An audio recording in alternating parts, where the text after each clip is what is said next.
Morning everyone. তো আজকে 16ই জানুয়ারি। তো আমরা সকালে এখন রেডি, সবাই 9টা বাজছে। তো একটু পরেই আমাদের গাড়ি আসবে আর আমরা বেরোবো, যাচ্ছি শিটংয়ে। তো পথে আমরা একটা ছোট্ট ক্যাফেতে দাঁড়িয়েছি, এখানে একটু ব্রেকফাস্ট করে আমরা বেরিয়ে পড়বো শিটংয়ের উদ্দেশ্যে। কিরকম অবস্থা বলো? খুব রাস্তার অবস্থা খারাপ, আর আমাদেরও অবস্থা খারাপ।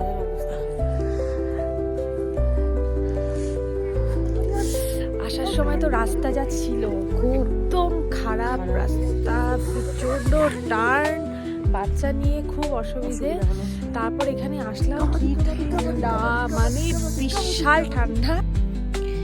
এই তীব্র ঠান্ডা থেকে বাঁচার উদ্দেশ্য একটাই, সেটা হচ্ছে আগুনের সামনে বসে থাকা। তো আমরা মোটামুটি পুরো সন্ধ্যে থেকে রাত অবধি আগুনের সামনেই বসেছি। এত ঠান্ডা ছিল, রাতে সেভাবে ঘুমাতেই পারিনি, তাই খুব সকালে উঠে গেছি একটু রোদ দেখতেই। প্রায় 8:30 সকালেই রোদের সামনেই আমরা বসেছিলাম, চাটা খেলাম, খেয়ে কালকে আজকেই আবার বেরিয়ে পড়বো, একটু সাইট সিইং করে চলে যাব শিলিগুড়িতে।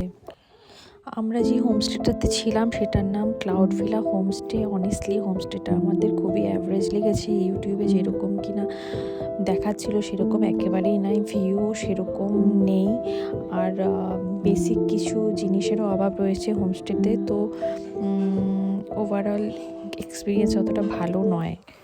তো হোমস্টে থেকে বেরিয়ে আমরা গিয়েছিলাম Ahaldara view point, the most famous, খুবই সুন্দর ছিল। আর শিটংয়ে এসেছি তো কমলা বাগানে তো যাওয়া ইজ মোস্ট ইম্পর্টেন্ট। তো এখানে গিয়ে খুব ভালো লেগেছে, প্রচুর কমলা লেবু দেখতে পেরেছি। আর এটা তো একটা গার্ডেন, যেখানে টিকিট কেটে ঢুকতে হচ্ছে, পার পার্সন 50 টাকা করে। এছাড়াও এই বাগানটির পাশাপাশি বাড়িগুলোতেও না ওদের নিজস্ব কমলা লেবু গাছ, প্রচুর কমলা ধরে আছে, ওটাও দেখতে খুব ভালো লেগেছিল। তো এই ছিল আমাদের ছোট্ট শিটং ট্যুর। যদি ভালো লেগে থাকে তাহলে লাইক করবেন and subscribe to my channel for new videos. Thank you.